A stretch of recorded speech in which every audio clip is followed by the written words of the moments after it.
할렐루야. 아멘. 주님을 찬양합니다. 아멘. 자, 여러분, 지난 한 주간 동안 어떻게 지내셨습니까? 평안하셨습니까? 네. 하나님의 은혜로 승리하셨습니까? 네. 네. 자, 우리가 2020년도에 교회에 이제 표어를 정했죠. 그래서 진리로 너를 자유롭게 하라. 그 말씀에 대한 실천 사항이 바로 지혜를 구하라, 믿음으로 구하라, 그리고 또 오늘은 열매 맺는 성도가 되라. 이 말씀을 통하여서 우리가 은혜 받기를 원합니다. 자, 열매 맺는 성도. 어떤 것이 열매를 맺을 수 있는 것인가? 무엇이 열매인가? 우리가 식물을 보거나 농사를 짓게 되면은 열매를 금방 알 수 있어요. 아, 사과나무구나, 감나무구나, 딸기네, 이런 것을 알 수 있는데 우리 성도인 저와 여러분이 열매를 맺어야 돼요. 어떤 열매가 나올까요? 궁금하지 않아요? 궁금합니다. 네, 오늘 말씀을 통하여서 나는 어떤 열매를 맺고 있는가 이것을 발견하는 시간 되기를 원합니다. 하나님의 말씀은 이거예요. 제일 중요한 것이 하나님이 질서를 자연계에 넣어 놓으셨잖아요. 그렇죠? 만유인력 법칙. 그것이 이제 그 뉴턴이 발견했지만 중력으로 인해 가지고 위로 올라가면 떨어지는 거예요. 왜냐하면 지구의 중력이 이제 아래로 중심에 있기 때문에 그러니까는 계속 떨어지는데 우리가 이것을 한번 어떻게 떨어지지 않고 어떻게 좀 해보겠다 해가지고 또 발견한 것이 또 비행기 아닙니까? 이런 과학적으로 많은 것을 이제 발견하기도 하는데 제일 중요한 것은 뭐냐면은 하나님이 이런 기기나 아니면은 여러 가지 그 통해 가지고 그 드러내는 것보다도 하나님의 질서, 이게 하나님의 질서잖아요. 질서를 순종하기를 원하시는 거예요. 근데 저와 여러분이 하나님의 말씀인 그 질서를 순종을 잘 하나요? 아니면은 조금은 아쉬운가요? 3번 없어요. 3번 없어요? 많이 아쉬워요? 자, 그러면 우리가 이걸 한번 우리가 하나님의 질서를 이걸 봅시다. 예수님도요. 하나님의 말씀을 가르칠 때는 항상 하나님의 천지창조, 창조 세계를 이렇게 비유를 들으신 거예요. 창조 세계를 봐야지만이 우리가 피부로 이게 부딪히면서 살아가는 세계니까 금방 이해가 된단 말이죠. 우리가 하나님의 말씀을 잘 순종하지 못하고 있어요. 그러니까 고난은 누가 받습니까? 내가 받는 거예요. 자, 그러면 그걸 다시 한번 설명을 할게요.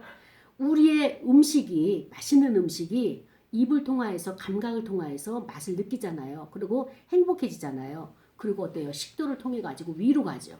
그래서 위에서 막 이제 위산과 같이 소화를 해가지고 장으로 보내는 거예요. 그래서 장에서 어떻게 합니까? 모든 영양소를 각 지방 배달을 하는 거예요. 그러니까 장이 중요해요, 안 중요해요? 아주 중요한 거예요. 아무리 많이 먹고 좋은 걸 먹어도 장에서 이 배달을 안 하면 영양실조 삐쩍 마르는 거예요. 그래서 이제 장이 이것을 전부 분배를 해가지고 대변으로 갈 거, 소변으로 갈 거, 그다음에 또 피로 갈 거, 그다음에 또 단백질로 갈 거, 근육으로 갈 것, 이 뇌로 갈 것들을 전부 다 이제 배정을 하죠. 그러고 나서 이제 그 배설물이 나오는 거예요. 이것이 하나님의 질서란 말이죠. 이 순리대로 살아야 돼요. 질서대로 살아야 돼요. 근데 우리가 하나님의 말씀에 순종 안 하는 것처럼 우리의 이 몸이 먹기만 하면 계속 오바이트 나온다? 그러면 살 수 있어요? 없어요? 없어요. 우리의 모습이 이거예요. 날마다 오바이트를 하게 되면 괴로워서 못 사는 거예요. 역류하게 되면 이게 하나님의 말씀을 순종하지 않으면 이게 역류인 거예요. 영적으로. 그러니까는 술을 많이 마시는 사람들은 계속 오바이트를 하지만 이렇게 신앙생활 하는 사람, 건강하게 사는 사람, 건강하게 살기를 원하는 이런 사람들은 역류한다는 것을 생각하면은 아주 몸서리 쳐지죠. 저도 예전에 달팽이관에 전정기관에 이상이 있어가지고 어지러운 거예요. 어지러워가지고 음식을 먹으면 그대로 이게 이제 오바이트 나오는 거예요. 그러니까 주로 이제 토하는 것들이 중풍, 뇌경색이나 뇌졸중이나 이런 증상이 있을 때 미식미식하고 토하거나 아니면 체했을 때 이렇게 토하거나 이 전정기관 이것이 평형을 유지해 주는 거거든요. 근데 평형이 유지가 안 되면 기울어지게 되면 어지럼증이 돼가지고 그래가지고 이제 오바이트가 나오거든요. 이런데 하나님의 질서대로 내 몸이 나를 지탱해 주지 않으면 나를 보존해 주지 않으면 내 인생은 아주 괴로운 거예요. 그러니까 하나님께서는 우리에게 무엇을 주셨는가? 환경을 통해 가지고 지금 우리는 하나님의 성품으로 닮아가기 위해서 훈련을 받는다고 이야기를 했죠. 훈련을 받는다고 이야기를 했는데 이 훈련에 순응하지 않는 자, 이 훈련에 합당하지 않는 자는 어떻게 됩니까? 어떻게 돼요? 네. 이 역류하는 것과 똑같은 거예요. 내 삶이, 내 환경이 나한테 순종을 안 해요. 왜 내가 하나님 말씀에 순종해야 되는지 아십니까? 제가 하나님 말씀에 순종하지 않으면 일단 양들이 순종을 안 해요. 성도들이 순종을 안 해요. 여러분 하나님께서 맡겨준 양들이 있죠. 여러분 하나님께서 맡겨준 식구들이 있죠. 또 하나님께서 맡겨준 제자들이 있죠. 나도 모르게 가는 데마다 거역만 하고 나도 모르게 가는 데마다 그냥 불평하고 그것이 내 환경이라면 잘 우리 한번 생각을 해봐야 돼요. 나를 돌아봐야 돼요. 나는 저들이 나에게 있어서 열매들이에요. 내가 힘들어하는 그 열매들 왜 힘들어할까요? 열매가 먹음직하고 보암직하고 탐스럽게 하다면 어때요? 가지고 싶고 먹고 싶잖아요. 그렇죠? 근데 이 보암직도 하지 않고 탐스럽지도 않고 밀어버리고 싶은 열매는 어떤 열매일까요? 어떤 열매일까요? 먹지 못할 열매죠. 먹으면 뜰분 열매죠. 먹기만 하면 쓴 열매예요. 그런 열매들이 내가 살아오면서 이것을 맺혀놨기 때문에 열매는요 30배, 60배, 100배가 좋은 것도 30배, 60배, 100배지만 선한 열매도 악한 것도 30배, 60배, 100배예요. 그러니까 그 악한 거, 쓴 열매를 내가 먹으려니까 내 인생이 어떻습니까? 고단한 거예요. 고단한 거예요. 오늘 이 말씀을 주시는 거예요. 우리가 한 절, 마태복음 21장 43절 한 절만 우리가 이렇게 합독을 했지만 이 말씀의 배경은 뭐냐면은 포도원 농부에 대한 거예요. 주인이 포도원 농부들에게 이 포도원을 맡기고 나서 해외로 나갔단 말이죠. 그러고 나서 이제 결산하자. 너희들이 수고를 했으니까 결산하자. 근데 그 종을 갖다가 이제 그 포도원에 있는 농부들이 죽이죠. 그래서 자꾸 보내도 선지자를 보내도 그들을 죽이는 거예요. 왜? 주인이 이 자기들이 수고한 것을 자기들이 다 갖기를 원하는데 주인이 그걸 찾으러 오니까 줄 수가 없기 때문에 그래서 나중에는 이제 주인이 아들을 보내죠. 이는 죽이지 못할 것이다. 왜? 주인이 아들이니까. 그러나 세상은 더 악해요. 주인이 생각하는 것보다도 너무나 사악한 것이에요. 그래서 그들은 아들까지 죽이는 거예요. 그때 하나님께서 말씀을 주시는 거예요. 네. 내가 너에게 이르노니 하나님의 나라를 너희는 빼앗기고 하나님의 나라를 빼앗기는 거예요. 그리고 그 나라의 열매 맺는 그 나라의 열매를 맺는 열매 맺는 백성이 받는다는 거예요. 우리는 예수를 믿기 때문에 내가 예수를 영접했기 때문에 천국에 가는 보장이 됐다라고 생각을 하는데 거기에는 좀 착각이 있어요. 왜냐하면 우리가 이 땅에서 삶에 있어서 열매가 없으면 어떻게 해요? 예. 하나님 앞에 나는 이런 나무예요. 이런 성품이에요. 이런 인격이에요. 보여줄 수가 없는 거예요. 그래서 하나님께서 맡겨준 일들을 우리로 하여금 감당하게 하시면서 그러고 나서 나중에 결산할 때 뭐예요? 내 열매를 증거하는 거예요. 이게 증명이 되는 거예요. 이 증명이 안 될 때는 우리는 나를 돌아봐야 된다라고 이렇게 우리가 이 말씀을 통하여서 깨달음의 역사가 있어야 되는 것입니다. 그렇습니다. 예수 그리스도께서는 항상 어디를 가시나 주장하는 것이 뭐냐면은 나와 아버지는 하나다 이것을 주장하셨어요. 하나님과 예수 그리스도는 하나예요. 그렇기 때문에 그 어마어마한 일들을 많이 하셨잖아요. 근데 예수님이 피곤해 하셨나요? 피곤은 하셨지만은 그걸 포기하지는 않으셨어요. 얼마나 그 사역에 그 열심을 내셨으면은 그 풍랑이는 배에 고물에서도 주무실 수 있을 정도로 그렇게 열심을 내신 분이 예수님이시단 말이죠. 근데 그분이 이렇게 사역을 쉬지 않고 어마어마한 사역을 할 수 있는 그 근원이 뭐냐? 원동력이 뭐냐? 아버지와 연결되는 거예요. 하나가 된 거예요. 합일이 된 거예요. 그러니까 우리가 일생을 살아가면서 예수님이 가신 그 길처럼 우리가 일상적인 생활을 할 때에 힘이 없어. 하고 싶지 않아. 포기하고 싶어. 절망이나 낭망이나 이런 것들, 짜증이나 불안이나 이런 것에 내가 나타나는 증상을 보게 되면 무엇이냐? 내가 하나님과 연관된 에너지 공급원이 지금 단절되어 있지는 않은가? 요거를 묵상을 해야 돼요. 나는 말씀도 외우기도 하고 말씀도 먹기도 하는데 내 삶에서는 이 에너지가 안 나오는 거예요. 왜 안 나오냐? 하나님과 나 사이에 가로막힌 무엇이 있느냐? 요거를 봐야 되는 거예요. 근데 저 밭에 있는 나무들, 저 과수원에 있는 나무들에 싹이 나는구나. 그러면은 이제 잎을 무성해지면 잎을 쳐줘야지. 그리고 이제 꽃이 피는구나. 그럼 이거를 또 이렇게 자를 건 자르고 해서 또 열매를 맺을 수 있도록 해야지. 그래서 열매를 맺었어요. 그런데 이것이 너무 이제 파릇파릇한 열매이기 때문에 비바람이 치고 햇빛을 비춰서 이렇게 하면서 열매를 맺기까지 기다려주잖아요. 자연의 이치를 통해서는 잘 아는데 하나님이 우리에게 열매를 맺으라고 하면은 나는 막막한 거예요. 내가 어떻게 열매를 맺어? 씨앗은 무엇이고 나는 그것을 어디다 심을 거야? 그리고 심어서 그게 싹이 났는지 자라는지 또 열매를 맺고 있는지 그것을 내가 어떻게 알아? 여기에 문제가 있는 거예요. 이것을 안다면은 우리가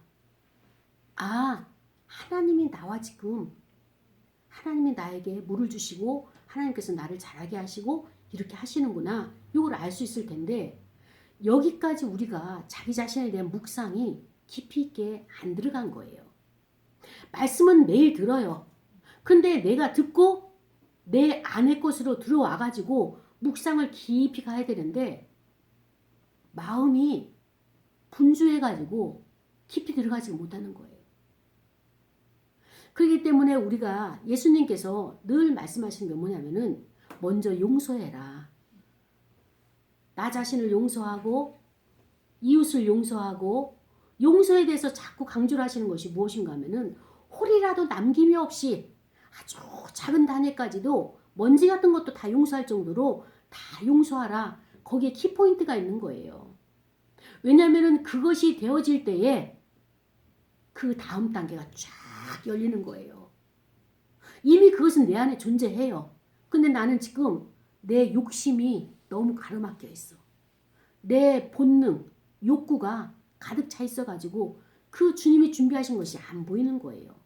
그렇기 때문에 주님께서 우리에게 용서하라, 회개하라, 하나님을 만나라, 드려라, 엎드려라, 합일해라, 뭐 이런 것들을 자꾸 이렇게 말씀해 주시는 거죠. 자, 그렇다면은 우리가 씨라고 하는 것은 무엇입니까? 하나님의 말씀이에요. 말씀을 내가 들었어요. 듣고 내 마음속에 이 말씀을 내가 심어야지 라고 생각한다면 내가 그 말씀을 가지고 어때요? 내 안에 잉태를 하는 거예요. 아이를 잉태하는 것처럼 내 안에 영적인 말씀이 잉태를 했어요. 그리고 이것을 아이를 9개월 반 동안에 엄마가 이렇게 품으면서 이렇게 그 아이를 위해서 태교를 많이 하잖아요. 그것처럼 이 말씀을 품고 내가 2020년도의 표, 2020년도에 나에게 주신 하나님의 비전, 이것을 내가 어떻게 갈 것이냐. 어떻게 갈 것이냐. 여기에 대해서 내가 묵상을 해야 돼요. 하나님의 말씀을 내가 붙잡고 그것을 가지고 계속 묵상을 하는 거예요. 그러다 보면은 내 안에서 어느 때 확신이 딱 오는 거예요. 아, 현실적으로는 내가 지금 달라진 게 없어요. 근데 마음속에서 확신이 딱 오는 거예요. 그 확신이 뭘로 오느냐? 아, 됐다 라고 하는 확신이 올 수도 있고 마음의 평안이 생기는 거예요. 환경은 안 바뀌었지만 내 마음의 평안이 생기는 거예요. 그러면 그 다음에 환경이 바뀌어지는 거예요. 자, 그렇다면 다시 한번 정리를 합니다. 하나님의 말씀을 받았다는 것은 뭐예요? 내 의식이, 내 지성이, 내 인지가 말씀을 들었어요. 그렇다면 이 말씀을 들었기 때문에 내가 이것을 품었어요. 품게 되면 어떻게 됩니까? 그 말씀으로 인해 가지고 내가 계속적으로 의식, 생각하는 것, 이것이 바뀌어야 되는 거예요. 그 말씀을 묵상함으로써 하나님은 나를 떠나지 아니하시지. 하나님은 나를 사랑하시지. 그 하나님은 변치 않는 하나님이시지. 하나님은 나에게 약속을 하셨고 나를 이 땅에 보내실 때 모든 그 언약을 함께 나에게 주신 그 약속이 변하지 아니하시지. 나를 떠나지 아니하셨지. 이것을 내가 계속적으로 나에게 내가 이것을 갖다가 확신을 줘야 돼요. 선포를 하든지 믿음의 고백을 하든지 아니면 기도를 하든지. 그래서 제일 중요한 것은 내 목소리가 내 입을 통해 가지고 나올 때 기도를 하면서 나오기도 하고 아니면 선포하면서 나오기도 하고 묵상하면서도 나오기도 하고 읊조리기도 하고 이것이 내가 들을 때 굉장히 강력한 힘이 있는 거예요. 이것을 내가 알고 있는데도 놓치고 있는 이 영역은 아닌지 아주 하나님 앞에 나가는 것은 섬세한 것을 우리가 놓치는 거예요. 큰 것을 놓치는 것이 아니라 이것이 나에게 하나님의 능력이 배가가 되기도 하고 하나님의 능력이 아예 나에게 없어서 소진되는 요 차이란 말이죠. 주님이 이 말씀을 하시는 거예요. 하나님과 나는 하나다. 여러분 하나님과 나는 하나다라고 고백을 하셨나요? 고백하시기 바랍니다. 2020년도 하나님과 나는 합일이에요. 하나예요. 떨어질 수가 없어요. 그렇기 때문에 하나님께서 내 의식 속에 있고 그 의식 속에 뭐예요? 끊임없이 내 무의식 속에 있는 잠재의식 속에 있는 것은 나를 방해할 거예요. 부정적인 것이. 작년이나 올해나 똑같아. 네가 아무리 그래봐야 하나님은 너에게 인색해. 왜? 내가 인색했거든. 내가 나에게 인색했어요. 그것을 기억하고 있으면서 하나님이 인색했다고 이 나의 부정적인 무의식이 나에게 그렇게 공격을 하고 있는 거예요. 그러니까 제가 여러분에게 늘 강조하는 것이 무엇입니까? 나를 사랑하라. 나를 사랑하라. 하나님이 나를 사랑하신 것처럼 여러분도 나를 사랑해야 돼요. 근데 착각하고 있는 게 있어요. 여러분은 이것을 아주 겸손하게 생각해서 아유 나는 비워두고 나는 아니고 이웃만 사랑하고 이웃만 섬기고 이게 아니라는 거예요. 내 안에 또 다른 나가 있는데 가장 가까운 이웃이란 말이죠. 그래서 하나님이 나를 사랑한 것처럼 나를 사랑하고 섬겨야지 남을 섬길 수 있는 거예요. 나는 사랑을 받지 못해서 피폐하고 말라 비틀어졌는데 어떻게 거기에서 사랑이 나오겠어요? 나는 나를 품지 못해서 나를 받아들이지 못해가지고 늘 외롭고 쓸쓸하고 밀쳐져 있고 거절당한 그렇게 힘든데 이거 해라 저거 해라 일은 쏟아지고 일은 많아지는데 일할 맛이 나겠어요? 일을 하려고 하면 그냥 몸도 아프고 왜? 나는 지금 신호가 뭐예요? 나 좀 사랑해줘. 사랑해줘. 관심 좀 가져줘. 나 좀 배려 좀 해줘. 그것이 너무 인색하다 보니까 그러니까 이제 몸에서 신호가 뭐예요? 나 여기 아파. 나 저기 아파. 사랑의 결핍이에요. 하나님은 무한한 사랑을 가지고 계십니다. 하나님은 여러분에게 부족함이 없도록 아들을 내어주시기까지 사랑을 하셨어요. 그런데 여러분은 왜 자기 스스로에게 이렇게 인색하십니까? 하나님은 풍성하게 여러분에게 인생을 살라고 모든 것을 다 만물을 채워놓으시고 우리를 이 땅에 보내셨단 말이죠. 여러분 안에는 왜 인색함이 믿음으로 자리 잡고 있죠? 여러분 풀어놓으세요. 나를 사랑해줘야 돼요. 그러나 여러분의 욕망과 본능을 사랑하는 것이 아니에요. 욕심을 사랑하는 게 아니에요. 하나님이 창조한 나, 개인의 자연인 나, 잘했어. 여기까지 잘 살아왔어. 맡겨진 일을 감당하느라고 수고 많이 했어. 이 농부들도 수고를 많이 했잖아요. 그러나 하나님의 명령에 순종하지 않는 것이 그것이 죄가 되는 거예요. 자기를 사랑하고 나에게 일터를 주신 그 주인이 고맙지. 또 올해 이것을 일터를 내가 수확한 것을 절반을 드리게 되면 그 주인이 요구하는 대로 주게 되면 내년에도 나는 보장받을 수 있는 직장이 생겼으니까 감사하고 그러면서 그 주인의 명령에 어때요? 순종을 했더라면 이들은 하나님의 심판의 자리에 오지 않았을 거예요. 그런데 이들은 어땠습니까? 하나님의 언약의 말씀을 순종하지 않았어요. 그리고 모든 것을 다 자기들 마음대로 했고 하나님의 질서를 파괴했고 그러다 보니까 어떻습니까? 생명도 보존하지 못하고 장래도 보존받지 못하는 그런 위치에 있다는 말이죠. 우리 나 자신을 돌아봐야 돼요. 여러분이 가지고 있는 생각이 어떻게 드러나는지 아십니까? 여러분이 가지고 있는 지금 그 생각, 그 믿음이 여러분에게 있어서 길이고 여러분에게 있어서 문이 되는 거예요. 사람들마다 다 영혼이 있어요.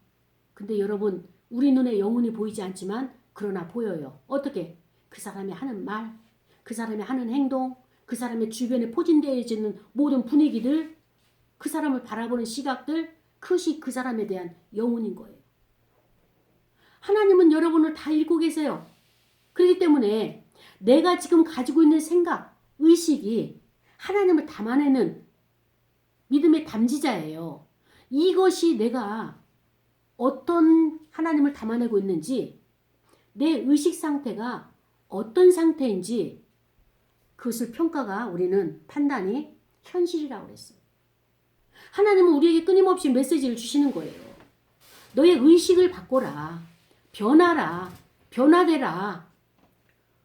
그래야지 그것을 없애라. 어떻게 회개로 없애고 용서해 줌으로 없애고 내 안에 부정적인 것을 자꾸 벗어버려야 돼요. 왜? 이것은 과거고 옛 것이기 때문에. 그래야지 하나님의 그 잉태된 태아, 잉태된 그 나의 비전이 새롭게 새술이 되고 새 부대가 되고 새 비전이 돼가지고 그것을 감당할 수 있는 거예요. 옛 것이 나의 발목을 잡고 있는 거예요. 그 옛 것이 뭔지 아십니까? 습관 그대로 하고 있어요. 옛 습관 그대로 담습하고 있어요. 하나님은 그걸 원치 않으셔요. 원하는지 원치 아니하시는지 어떻게 할 수 있을까요? 현실이 답이에요. 현실이 나에게 부정적으로 드러나는 것은 내가 살아온 그 습관, 내가 생각하는 그 의식, 이것을 하나님께서 원치 않기 때문에 내 삶이 나를 가시처럼 나를 찌르는 거예요. 내 생활이 나에게 지금 공격하고 있는 거예요. 그거 아니야. 내려놔. 어느 아주 심하게 훈련받으면 좀 내려놓은 것 같아요? 근데 또 원위치 여기에 우리가 파수꾼을 세워야 되는 거예요. 다른 데 파수꾼을 세우는 것이 아니라 여기에 파수꾼을 세워가지고 안 돼. 그러면서 내가 간섭하고 싶죠. 아 이건 이렇게 이거 내 영역이 아니지. 하나님의 영역이지. 그는 그대로 영광 받으시고 나는 나대로 영광을 받고. 예전에 제가 이런 간증을 한 적이 있어요. 저희 집안들이 식구들이 전부 다 크리스찬이잖아요. 근데 저희 큰언니가 이제 작년인가 재작년인가 이제 저기 천국으로 갔는데 그 언니가 이제 우리 이제 제 사무실에서 예배를 드릴 때 와서 좀 인도 좀 해라. 그래서 이제는 이 말씀 좀 이렇게 그 예배 인도 좀 하라고 이제 언니를 갖다가 이제 했어요. 근데 예배 끝나고 나서 언니하고 저하고 같은 크리스찬인데도 안 맞아요.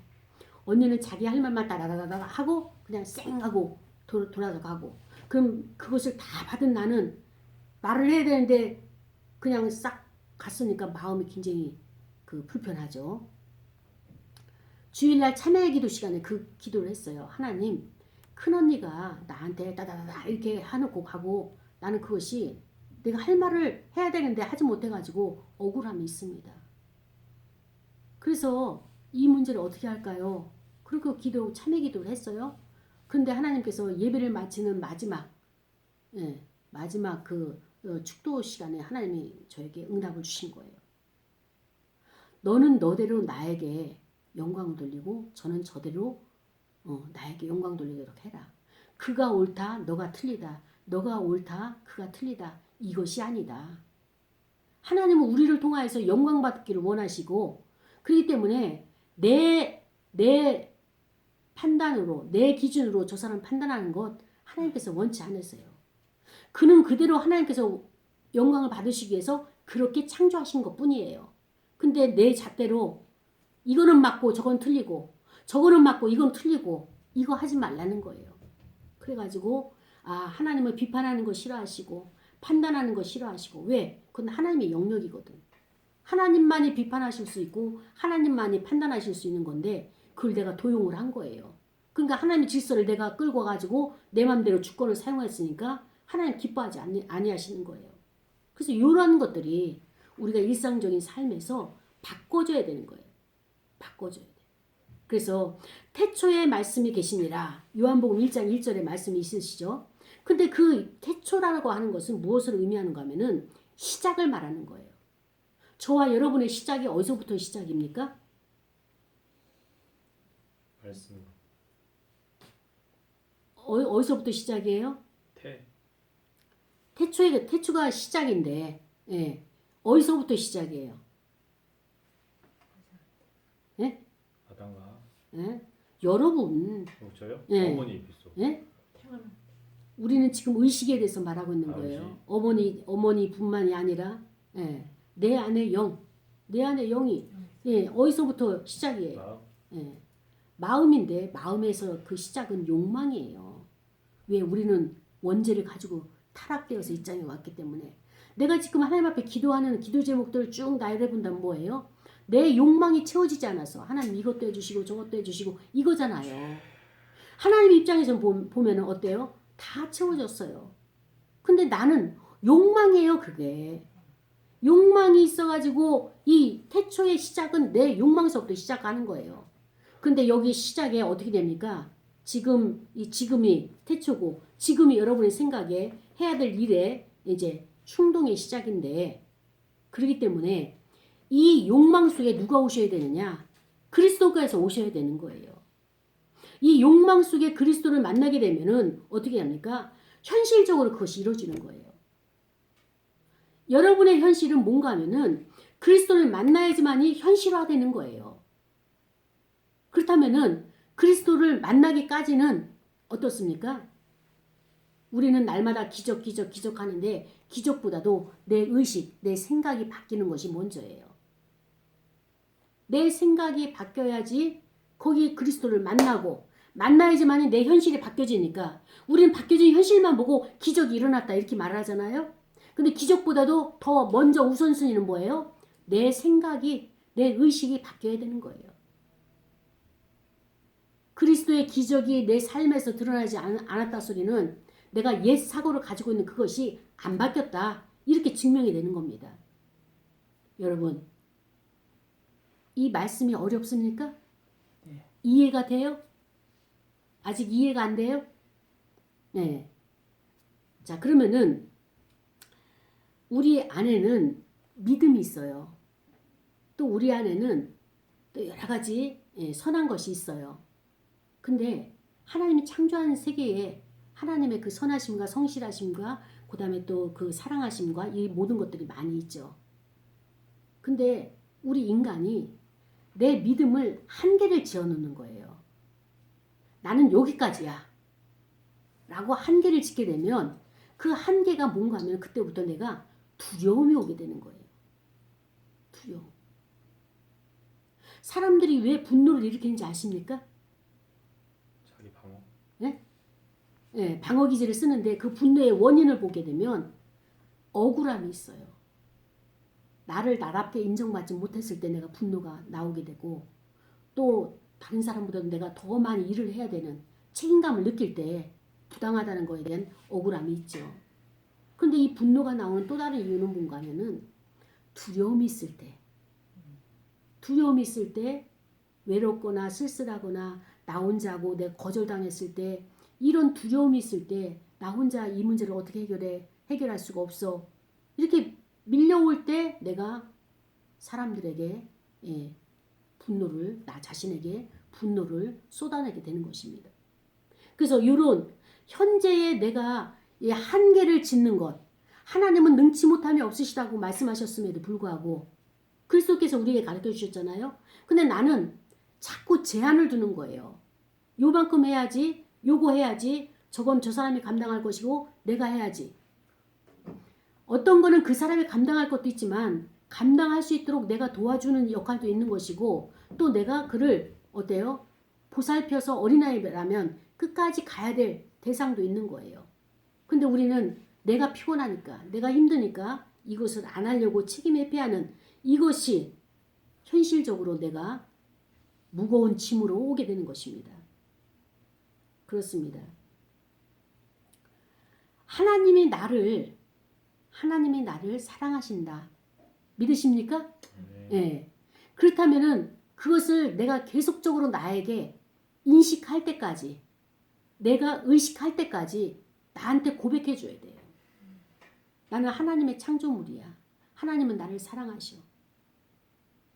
처음에는 그게 참 와닿지가 않았어요.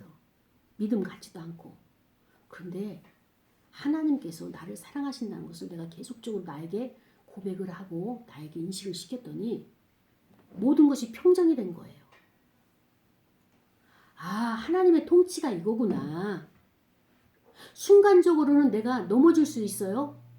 어떤 사건들이 오게 되면 넘어질 수 있어요. 그러나 하나님이 나를 사랑하신다는 여기에 그 모든 것들이 다 쫓겨나가는 거예요.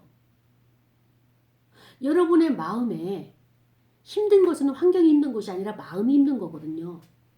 여러분, 하나님께서 다 준비해 놓으신 것 눈에 안 보인다고 해서 불안한 거잖아요. 그 마음속에 불안한 것, 두려움, 외로움, 슬픔, 분노 이런 감정들을 여러분들이 흘려보내야 돼. 떠나보내야 돼. 내 것이 아니기 때문에. 근데 여러분은 그것을 붙잡고 있는 거예요. 그래서 여러분은 나는 지금 외로워. 나는 지금 슬퍼. 나는 지금 너무 두려워.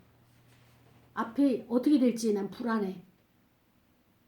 걱정과 근심, 생활의 염려가 가득 차가지고 아무것도 못하는 요 상태란 말이죠. 그러니까 여러분이 붙잡고 있는 것 강박이라면 버리는 거예요. 주변 사람들이 그렇게 싫어하는데 하나님이 주변 사람을 통해서 나에게 지금 사인을 주는데 내가 그거 고집할 이유가 없잖아요. 하겠다면 그래. 잘해줘. 수고 좀 해줘. 말 한마디 해주는 거예요. 하겠다는데 굳이 내가 그걸 갖다가 하고 나면 또 짜증나는 거예요. 짜증나고 나면 어떻게 됩니까? 그 다음에는 감정이 됐든 말이 됐든 뭐가 됐든 이 나의 짜증남이 드러나게 되는 거예요. 그렇기 때문에 내가 무엇을 창조해서 전달해 주느냐. 나는 기쁨, 나는 사랑, 나는 부드러움 이것을 내가 만들어서 여러분에게 나눠주는 거예요. 사람과 사람 사이는요. 에너지예요. 에너지가 파장을 일으켜서 여러분에게 전달되는 거고 여러분의 에너지가 나에게 오는 거고 우리는 서로가 서로에게 영향을 주는 거예요. 그런데 하나님을 만난 자의 그런 파장 에너지를 받게 되면 마음이 평안이 있어요. 근데 하나님을 받지 못한 궁핍한 자의 에너지는 어떻습니까? 부정적이고 짜증나고 신경질 나는 그렇게 가시돋친 말이 나는 그런 에너지가 상대에게 가게 되면 어때요? 그 영을 살리는 것이 아니라 그 영을 죽이는 거예요. 여러분 마음속에 지금도 원망 있잖아요. 여러분 마음속에 저 사람 때문이라고 생각하는 거 있잖아요. 아니에요. 하나님이 그렇게 하셨어요. 하나님은 여러분을 사랑하시고 여러분의 그 옛 생각, 옛 자아, 옛 습관 요거를 바꾸기 위해서 그 사람을 세웠을 뿐이지 여러분 그 사람 봤기 때문에 사람을 봤기 때문에 실망한 거예요. 사람을 봤기 때문에 그 사람이 나보다 좀 더 낫다라고 생각해서 여러분이 기대를 했는데 그게 무너지니까 여러분이 괴로운 거예요. 하나님이 이걸 보셨어요. 이거 아셨어요. 그렇기 때문에 여러분이 하나님을 만나야 되는 거예요. 왜 스스로 여러분이 그 사람을 기대합니까? 왜 그 사람에게 여러분이 종이 되어야 됩니까? 민수기에 보면은 이스라엘 백성들이 청탐을 하잖아요. 청탐자들이 와서 보고가 뭐예요? 메뚜기. 네. 두 사람은 그런 보고가 안 했어요. 근데 10명의 정탐꾼들의 보고가 저 사람들은 거인이다. 그 거인에 비해서 우리는 그 옆에 메뚜기에 불과하다. 누가 메뚜기라고 했죠? 누가 메뚜기라고 했죠? 두려움을 가진 자다. 예. 자기 스스로가 자기를 메뚜기라고 한 거예요. 여러분의 문제가 풀리지 않는 것은 여러분이 나는 능력이 없다라고 스스로에게 생각을 하는 거예요. 여러분이 사랑을 베풀지 못하는 것은 내게는 사랑이 없어라고 스스로가 말을 해서 사랑이 안 나오는 거예요. 하나님께서 그 무한한 사랑을 부어주셨음에도 내게서 나올 것은 짜증과 엉겅퀴와 찌르는 정갈과 같은 이런 것이 나온다면 나는 뭐예요? 나는 사랑이 없어라고 나에게 계속 주문을 했던 거예요. 사랑하는 여러분, 여러분의 영적인 보화에는 어마어마한 것들이 담겨져 있어요. 이제 풀어놓으세요. 그러기 위해서는 뭐부터 열매를 맺기 위해서는 뭐부터 심어야 돼요? 씨부터 심어야 되잖아요. 씨앗. 여러분의 씨앗이 무엇입니까? 언어예요. 언어가 여러분을 이렇게 만들었고, 언어가 여러분을 이 상태로 만들었고, 언어가 여러분을 힘겹게 했다면 이제 언어가 이제 나를 풀어놔야 돼요. 어떻게? 사랑합니다. 고맙습니다. 미안합니다. 용서해 주세요. 하나님이 나를 사랑한 것처럼 나도 당신을 사랑합니다. 나를 사랑합니다. 언어를 풀어놔야 돼요. 언어를 심어야 돼요. 이게 씨예요. 짜증을 심지 마세요. 감정을 심지 마세요. 하나님의 선한 씨를 심어야지. 첫 번째 단계 심는 단계예요. 심게 되면 어떻게 됩니까? 거기에서 하나님께서 우리가 계속적으로 그 심은 그것을 가지고 우리가 부르짖게 되고 선포하게 되고 찾아야 되는 거예요. 그 마태복음의 그 19장, 마태복음 9장에 보면은 12의 혈루증 여인이 있잖아요. 그 여인은 그때 당시 계속적으로 그 나오는 그 피로 인해 가지고 견딜 수 없는 거예요. 그 더운 지방에서. 견딜 수 없고 냄새나고 사람들한테 가까이 갈 수 없고 그래서 이것만큼은 내가 고침 받고 싶다라고 하는 간절함이 있잖아요. 그러니까는 거기에서 그 많은 군중에 밀려서 맨 앞에 나아가서 예수님의 옷자락을 만졌어요. 예수님의 옷자락을 더듬었어요. 찾았어요. 다른 사람은 다 모르는데 예수님은 아셨어요. 예수님에게서 뭔가 나갔어요. 생명이 나갔어요. 생기가 나갔어요. 그 여인을 고침받았어요. 둘은 알았어요. 그런데 제자들도 모르고 사람들이 많아서 밀어서 그럽니다. 예수님은 아셨어요. 우리가 이제 씨를 심었으면 다음 단계는 어때요? 찾아야 돼요. 노력을 해야 돼요. 이것이 우리에게 가장 중요한 것입니다. 내가 찾고자 할 때에 내가 이런 씨를 심었다는 것이 세상에 드러나는 거예요. 그렇지 않냐고 나 혼자 그대로 있다면은 세상이 나에게 협조를 못해요. 아, 저 사람이 배나무를 심었네. 그렇다면 배나무에 필요한 것들을 도와주는 거예요. 십시일반. 돕는 천사를 붙여줘가지고. 근데 내가 그것을 말을 안 하고 입을 꼭 다물게 있게 되면 어때요? 아무도 몰라요. 그게 배나무인지도 몰라요. 그렇기 때문에 우리는 이 씨를 심었으면 그때부터 내가 계속적으로 찾고 더듬고 누구를? 그리스도를. 세상의 지식과 학문 이것도 중요하지만 더 중요한 것이 뭐예요? 예수 그리스도 생명 되신 그리스도를 만나야 돼요. 길 되신 그분, 문의 되신 그분, 진리 되신 그분 그리스도를 만나야지만이 내 삶에 새로운 전환점이 생기는 거예요. 근데 우리는 친구와 나의 삶을 비교는 잘해요. 또 이웃과 집사님들끼리 비교는 잘하지만 그리스도와 나의 삶을 비교한 적이 있습니까? 그분은 너무나 겸손하시고 너무나 가난하시고 정말 우리와 비교가 안 되는 그런 인생을 살다 가신 분이죠. 근데 우리는 높은 사람, 부자인 사람하고 비교하기는 원해도 그렇게 낮고 가난한 사람하고는 비교하기를 원치 않으세요. 그리고 우리는 뭐라고 합니까? 그분은 그리스도야, 하나님의 자녀야 이렇게 치부를 하죠. 근데 중요한 것은 그리스도와 나를 봐야 되는 거예요. 다른 사람과 나를 보지 말고 세상과 나를 보지 말고 부자와 나를 보지 말고 실력 있는 사람과 나를 보지 말고 능력 있는 자와 나를 보지 말고 나는 항상 누구와 비교하라고요? 그리스도와 비교하는 거예요. 그리스도와. 요것을 우리가 하지 않고 말씀대로 다른 것을 그리스도와 비교하지 않고 다른 것에 말씀을 불순종하여 다른 것에 비교를 했더니 내가 괴로운 거예요. 이것이 바로 하나님께서 우리에게 주시는 말씀인 것입니다. 메뚜기라고 하는 것은 내가 나를 갖다가 아주 작게 하나님의 창조물을 갖다가 이렇게 왜소하게 만들어서 스스로 파괴하는 것에 불과하지 하나님의 우리를 메뚜기로 창조하신 것은 아닌 것입니다.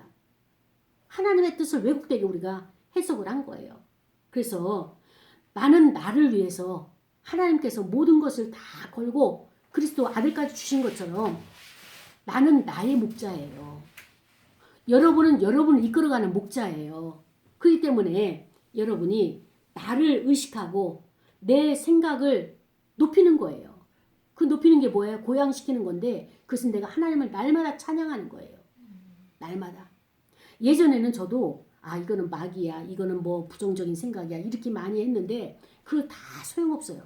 물론 그 과정을 알려주기 위해서 눈을 틔워주기 위해서는 필요하지만 이제 단계에 오르게 되면은 하나님 찬양하는 것밖에 없어요. 새 노래로 찬양하고 새 창조의 그 질서대로 하나님을 높이는 것밖에 없어요. 하나님을 찬양합니다. 높으신 그 하나님을 광대하신 하나님을 높여드립니다. 그럴 때 내 삶의 질이 달라지는 거예요. 아랫단계 그 시내산에서 그 모세가 하나님께서 만나자 했을 때 어때요? 발 아래가 천국과 같다고 했잖아요. 발 아래 인생들은 어때요? 늘 이 땅에서 괴롭고 힘겹고 그 다음에 부비고 그 다음에 또 서로 고통스러워하고 이렇게 살아가는 그 인생이란 말이죠. 그러나 하나님을 만난 모세는 어떻습니까? 발 아래 인생이 아니라 하나님을 만나는 그 인생으로 모세가 바뀌어진 것처럼 내 하나님을 만나는 그 의식이 어디에 있느냐? 내 안에 있는 거예요. 환경을 절단하고 일단 환경을 의식하지 말고 내 안에 나를 의식을 해가지고 그리스도를 만나야지만이 하나님을 만나야지만이 어때요? 그 다음에 환경이 바뀌어지는 거예요. 내 인생이 왜 자꾸 이렇게 바뀌어지지가 않느냐? 변화가 없느냐? 뭔가 숨통이 트여야 되는데 이렇게 답답하다. 그것은 뭐냐? 내가 그리스도를 아직 못 만났어요. 어떤 분야든 한 분야든 내가 정서가 됐든 아니면은 물질이 됐든 아니면은 어떤 것이 직업이 됐든 경제가 됐든 어떤 것이든 내가 그리스도를 만나야 돼요. 만나야지만이 우리는 생활이 바뀌어지는 거예요. 주변의 환경이 바뀌어지는 거예요. 방 환경이 바뀌어지지 않았다는 것은 뭐냐면은 우리가 아직 그리스도를 만나지 못한 그것이 원인이란 말이죠. 근데 그것은 내 생각 속에서 먼저 내 믿음 속에서 하나님을 신뢰하고 그리스도를 신뢰해야지만이 변화가 나타나게 되게 되는 것입니다. 그렇습니다. 가나안 여인도 이 마태복음 15장에 보면은 막 이제 소리를 질렀잖아요. 예수님을 만나려고. 그의 문제는 무엇입니까? 내 딸이 흉악하게 귀신이 들려서 지금 사경을 헤매고 있습니다. 그 문제를 좀 해결해 주십시오. 이것 때문에 예수님을 만났잖아요. 간절히 찾을 때 만나줬잖아요. 그래서 우리는 아 이거는 창피한 거니까 나 혼자 몰래 그냥 내가 해결해야지 이게 아니라 드러내야 돼요. 찾을 때 내 것이 드러내는 거예요. 이건 부끄러운 것도 아닌 거예요. 부끄러운 것은 정작 사람들 보고 나는 메뚜기야 이렇게 말하는 것이 부끄러운 것이지, 메뚜기라고 생각하는 그 의식을 깨뜨리기 위해서 내가 주님을 찾고 주님을 만나려고 하고 그 다음에 주님을 부르짖을 때 간절함을 가지고 있을 때 그것은 부끄러운 것이 아닌 거예요. 사랑하는 여러분, 하나님은 우리에게 계속적으로 요구하십니다. 무엇을 요구하시느냐? 나의 삶의 변화가 있기를 원하는데 첫 번째 단계가 뭐예요? 내 생각이 바뀌어야 돼요. 내 의식이 바뀌어야 돼요. 여러분은 아직도 그 잠재의식, 무의식 가운데서 공격하는 부정적인 것에 억압되어 있지는 않습니까? 자기 자신을 돌아봅시다.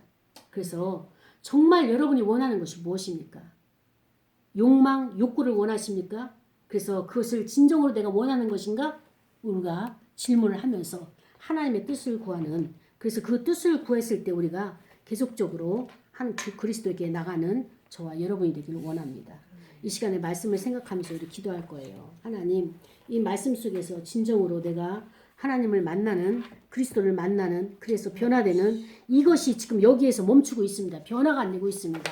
변화될 수 있도록 나를 도와주셔서, 성령님 도와주셔서 우리 시간에 다 같이 통성으로 기도하고 헌금 드리시겠습니다. 하나님 아버지 감사합니다.